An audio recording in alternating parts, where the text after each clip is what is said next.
ప్రియ దేవుని బిడ్డలారా, బాలురు నడవవలసిన త్రోవను వారికి నేర్పించండి 4వ భాగంలోకి నేనొచ్చాను. పిల్లలు డిసిప్లిన్, డిసిప్లిన్ అంటే 100% అని. మీకు దాని గురించి కావాలంటే ఏబీసీడీలు ఒకసారి రాసి జెడ్ వరకు వాటి కింద నంబర్స్ ఇవ్వండి. డిసిప్లిన్ స్పెల్లింగ్ కింద ఏ లెటర్‌కి ఏ నంబర్ వచ్చిందో చూసుకోండి. అవన్నీ టోటల్ చేయండి. దానికి 100% అని వస్తది. అంటే మీ పిల్లలు డిసిప్లిన్‌లో ఎదిగేటట్టు చూడండి. వారికి బైబిల్ చదవడం నేర్పించండి. లేకపోతే కీబోర్డ్, కాంగో ఇటువంటి ప్లే చేయడం నేర్పించండి. పాటలు పాడడం నేర్పించండి. నీ పిల్లవాడు నీ దగ్గరే ఉంటాడు, బయటికి వెళ్ళడు. నేను మొదటి భాగంలో చెప్పినట్టు మీ పిల్లలతో 10 నిమిషాలు, ఒక అరగంట, పావుగంట కూర్చొని మాట్లాడండి. వాళ్ళు స్కూల్‌కెళ్ళొచ్చారా? నాయనా స్కూల్‌లో ఏం జరిగింది? అమ్మ స్కూల్‌లో ఏం చెప్పారు? నీతో ఎవరెలా ఉన్నారు? ఏం మాట్లాడుతున్నారు? అడగండి. అది ఇప్పటి నుంచి అలవాటు కావాలి.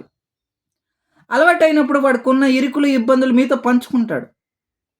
పంచుకోలేనప్పుడు వాడికి స్పేస్ లేనప్పుడు మీతో వాడు స్నేహితులను ఎతుకుతాడు. మంచి స్నేహితులైతే పర్వాలా. చెడు స్నేహితులైతే నీ బిడ్డ నీకు దక్కడు. నేను 2 ఎగ్జాంపుల్స్ చెప్తాను. మా రిలేటివ్స్‌లో ఒకరు, మొన్న రీసెంట్‌గా మా ఇంటి దగ్గర ఒకరు, ఇద్దరు పిల్లల్ని చూసాను. అంటే ఆ పిల్లవాడికి వాళ్ళ తండ్రి భయం లేదు, తల్లి భయం లేదు మా రిలేటివ్స్‌లో. అయితే ఫ్రెండ్స్ బయటికి వెళ్తాడు, ఏ పని చేయడు. 10థ్ క్లాస్ అయిపోయింది. బయట తిరగడం మొదలుపెట్టాడు. అయితే తను ఈ చెడు మార్గాల ద్వారా తనకేమైందో ఏమో తెలీదు. తనకి ఫ్రెండ్స్ ఎక్కువ ఇంట్రెస్టు.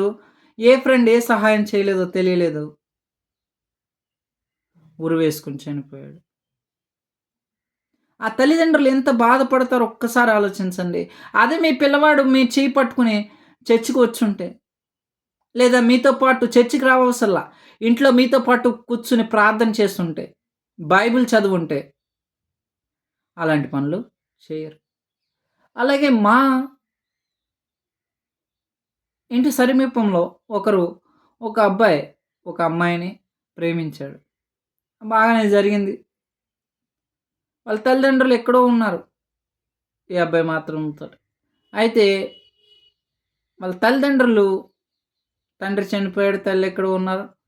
ఈ అమ్మాయి ఏంటంటే ప్రేమించింది. ఒక్కసారిగా నిన్ను పెళ్లి చేసుకోను, నన్ను మర్చిపో అందంట. ఆ రోజు రాత్రి వచ్చి ఉరి వేసుకొని చనిపోయాడు.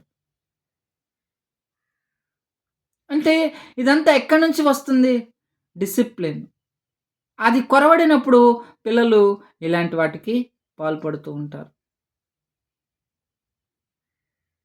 కాబట్టి పిల్లలకి డిసిప్లిన్ నేర్పించండి.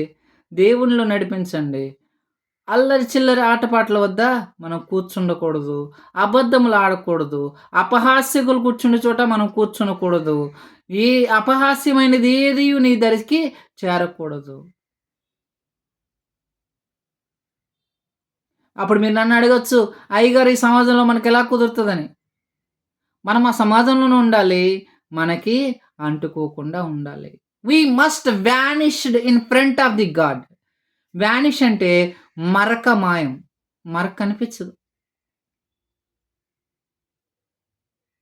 అదే మనం కావాలని పూసుకుంటే ఆ మరక అలాగే ఉంటది. నువ్వు దేవుని బిడ్డగా ఉండి అలాంటి వాటిల్లో ఉంటే అది చాలా తప్పు. ఒకేళ అట్రీతిగా ఉన్నామేమో మనం మార్చుకుందాం.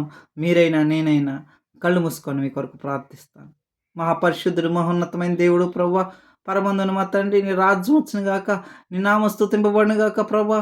ఇగో ప్రభువా, డిసిప్లిన్ ప్రతి ఒక్క పిల్లల్లో ప్రభువా డిసిప్లిన్ వచ్చుడు సహాయం చేతండి. వారిని ఆశీర్వదించండి, ముట్టండి, స్వస్థపరచండి.